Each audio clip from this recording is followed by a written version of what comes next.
We're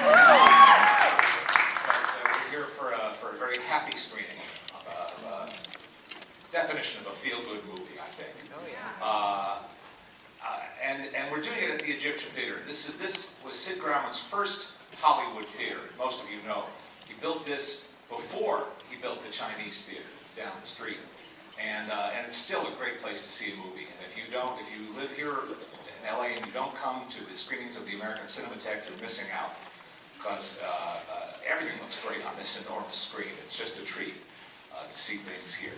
So I'm very happy to be here and very honored to be here for this particular tribute because, like many of you, I've been a fan of our guest of honor for, I guess, most of my life.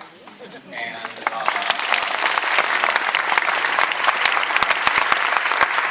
but just in case a few of you have wandered in from the planet Venus, we thought we'd just sort of give you a little introduction by way of a tribute, a film clip tribute to the career of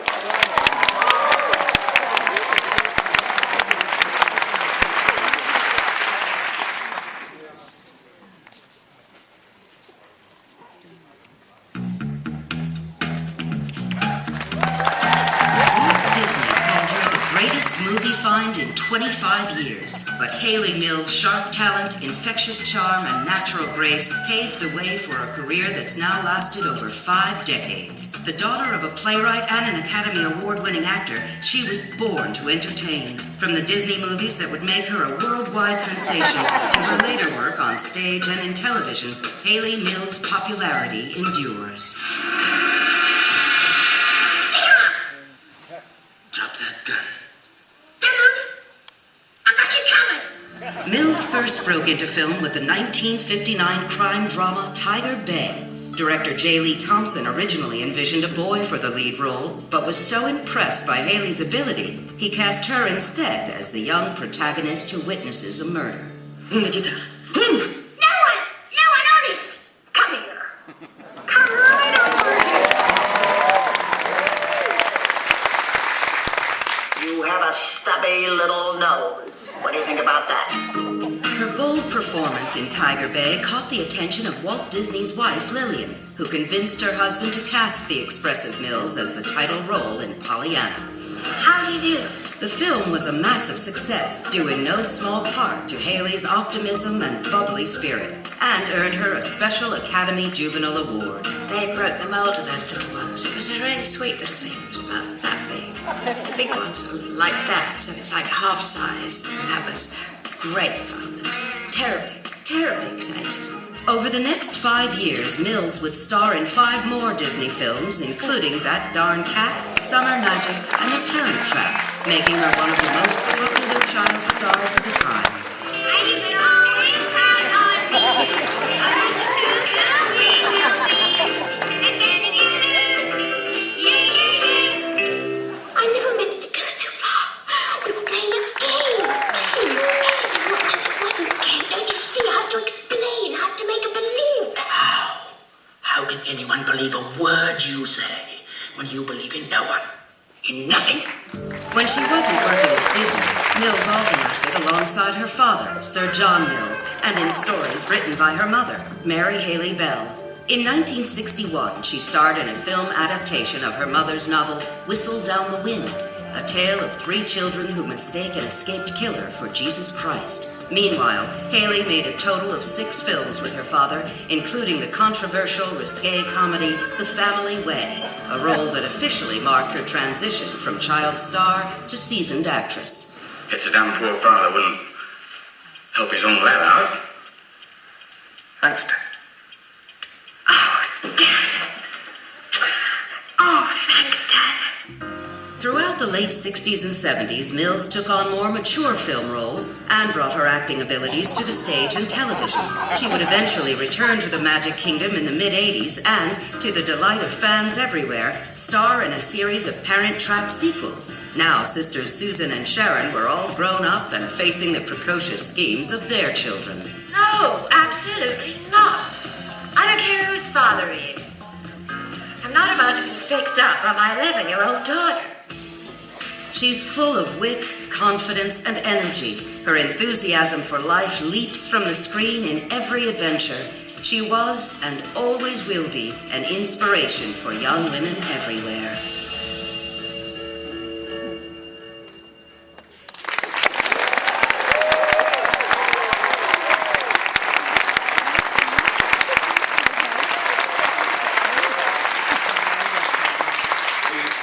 On screen, it's easy to see why. Let's welcome her in person, Hayley Mills.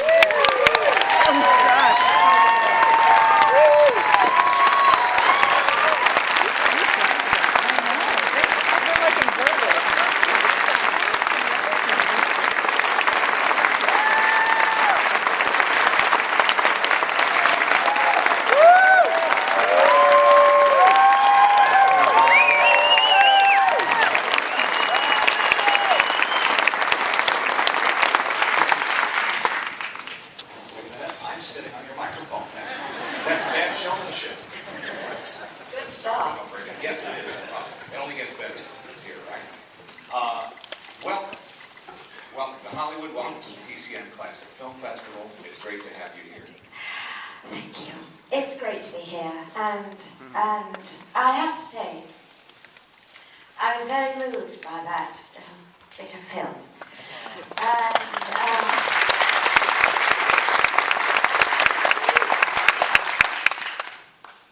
And I'm not going to make a fool of myself, I promise. But I want to thank TCM Classic Movies for that little bit of film and for this experience. It's wonderful. It's wonderful to see you all here, and it's fantastic. It's such a big house. It's incredible to see the Parent Trap up there on that big screen. It's it's wonderful.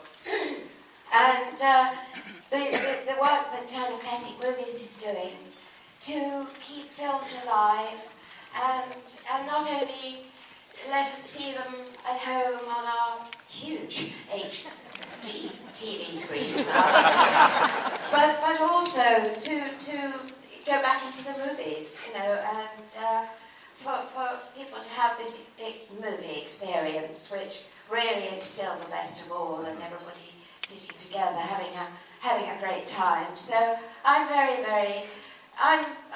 thrilled and surprisingly moved by this whole experience. Not least of all, to see my darling dad up there.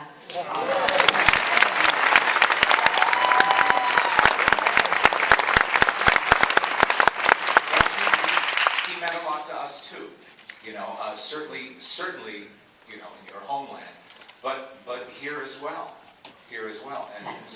And of course, a lot of Americans who might not have seen his British films. Americans are kind of provincial; they don't see a lot of foreign films. But perhaps not being familiar with his other work, certainly at a certain age went to see Swiss Family Robinson. They're known as the father figure in that movie. Yes, that was a great movie. Did you get to visit Tobago when they were shooting? Oh yes, absolutely. I think I'd just finished doing Pollyanna, and we went out there for Christmas. And in fact, I went to school in Tobago for a month with my brother. They were there a long time. Yes, they were. Longer than they expected to be. Yeah, the whole thing was shot there, and that amazing tree house was built right there in the tree, and everything worked. And yes, it was a fantastic movie. Is it fair to say that your career was kind of an accident? This is nothing you intended, was it? No. I was just in the right place at the right time. For a long time, I thought this is something a little bit. This shouldn't have happened to me. It should have happened to somebody else.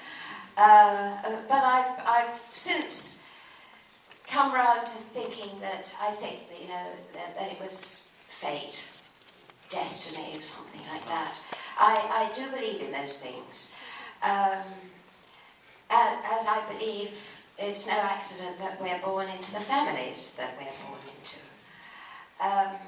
But my father was entertaining a friend of his, Lee Thompson, who was casting this movie, Tiger Bay.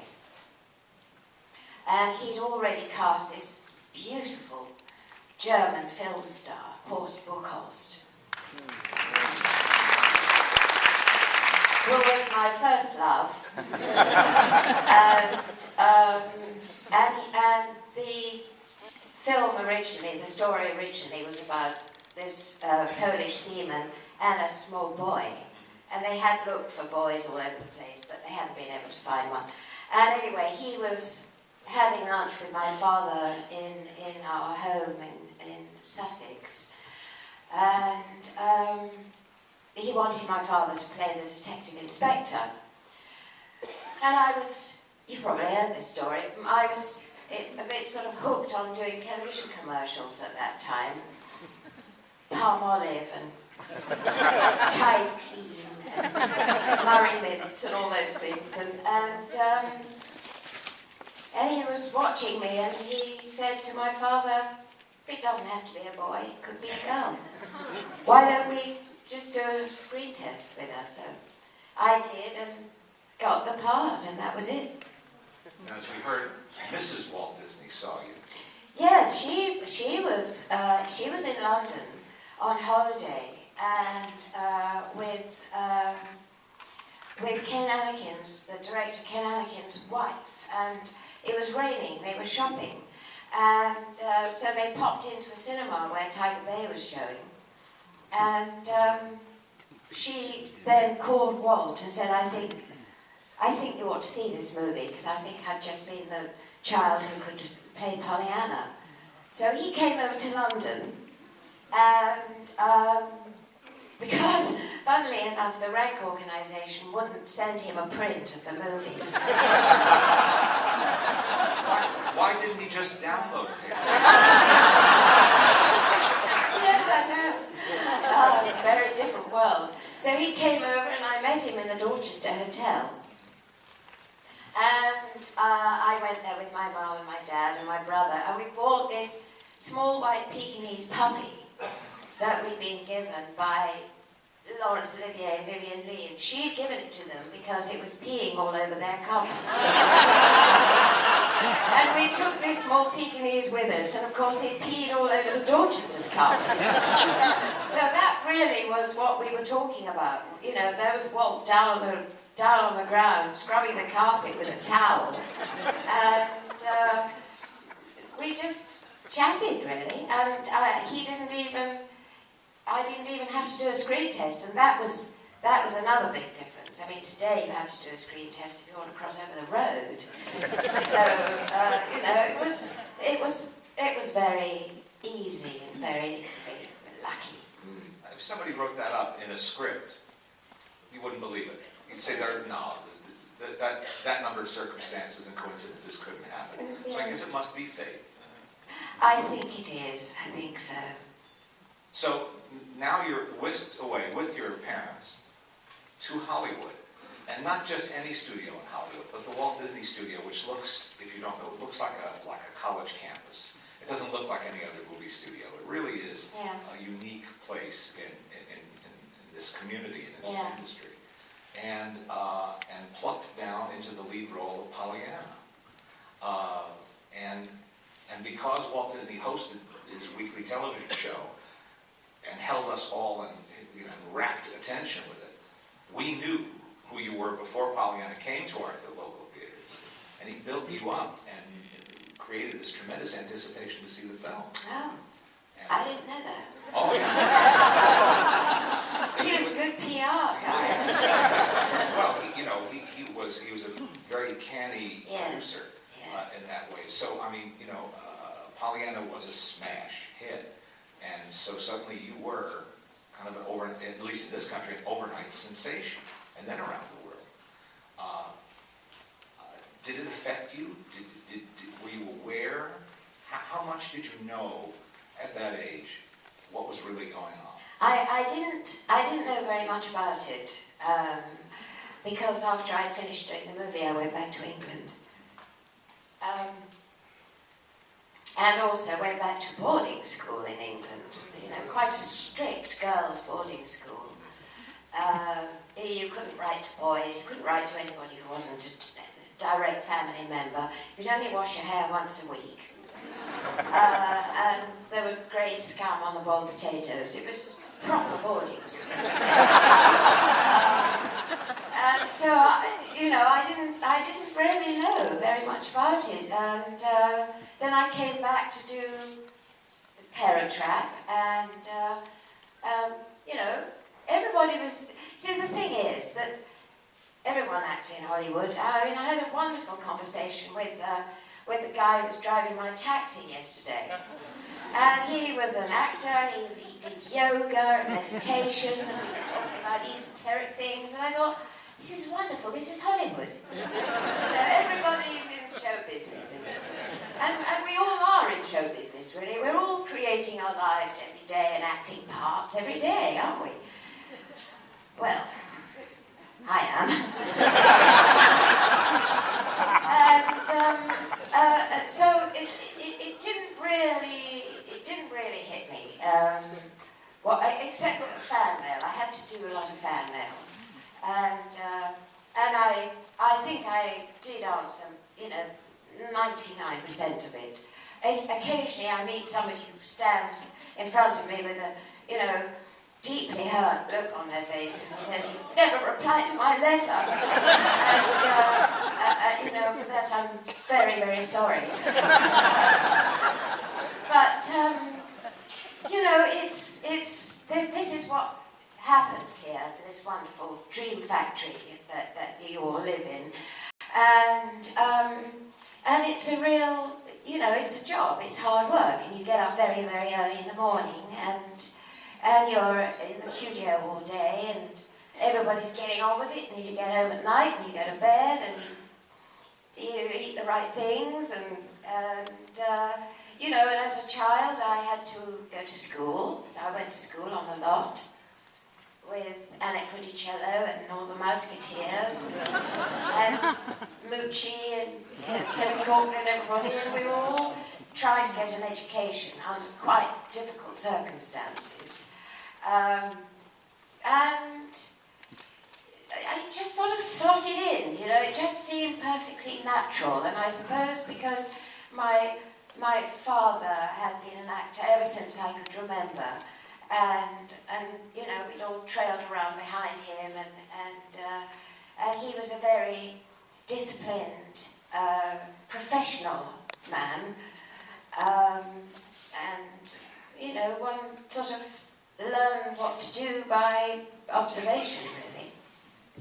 But unlike a lot of people in Hollywood, or even people who came to Hollywood, you had a sort of a fatherly protector in Walt Disney. Yeah.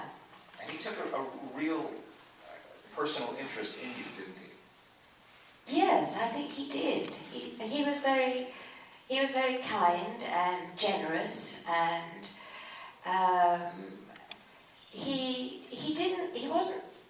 one respected him tremendously and admired him and loved him, I have to say.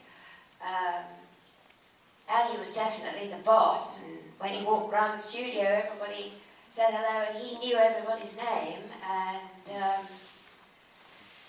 but he was very approachable, and he invited my family to his house, and I think we had Thanksgiving there once, and watched movies in his screening cinema, and took us to Disneyland. And he used to send us Christmas boxes with bubble gum and things from Disneyland in it, and he was a friend. Yes, I was devastated when he died.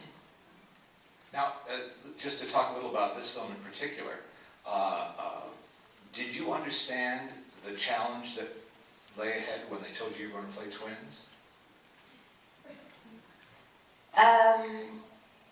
Yes. I think the thing that bothered me most was the two different accents. And it's still a bit dubious whether I pull that off. But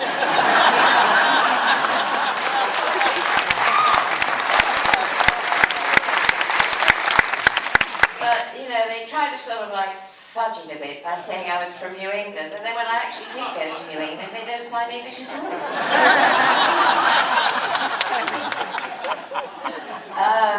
And then it was a little tricky when Sharon was playing Susan and Susan was playing Sharon, and then how do you say?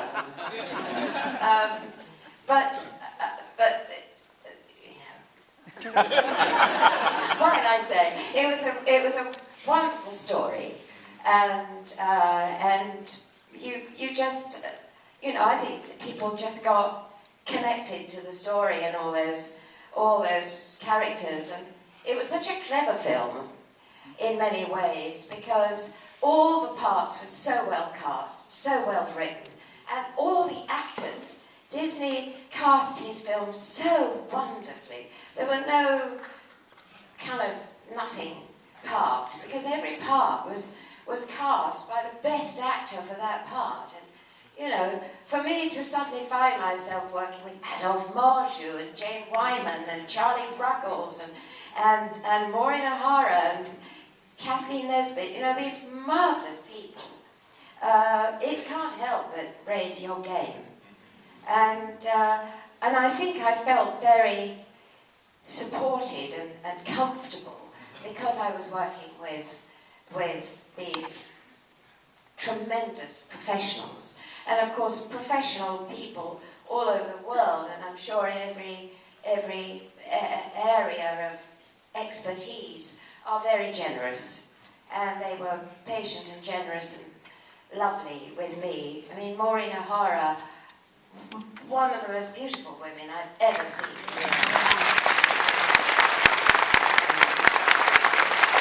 And I think I was quite kind of, you know, in awe of this glorious beauty and flamboyance. Was an angel, you know. She was just like my mum, and warm and sweet and endlessly talkative and never stopped laughing. And Brian Keith was so sweet, generous, and lovely. I was really lucky, and I had a fantastic double. A lovely girl called Susan Henning, who I'm still in touch with. She then went on to be a very beautiful, successful dancer with amazing legs, and went out with Elvis Presley. So I couldn't speak to her for years. You're going to give us the hook because we're trying to stay on the schedule, but the last question I must ask you is, what was your response when they told you you were going to have to sing? You know, I've always enjoyed singing, but like a lot of people, I'm unaware when I sing flat. And also it was a sweet, fun little song, and you know, it was part of the character, it was part of the scene, and I've always found that much easier if the song was an integral part of what was going on. The context made it work for you. Yes, yes. And the Sherman Brothers always came through. Yes, yes, they were tremendously supportive and sweet. You know, you don't do any of these things alone, and particularly in movies, there's hundreds of people that the audience never sees behind the camera that, you know, makes it all possible. Well, there's a lot of great talent on display here and great filmmaking expertise. And but the reason I think it's fair to say we're all here today is because you're the star of The Parent Trap.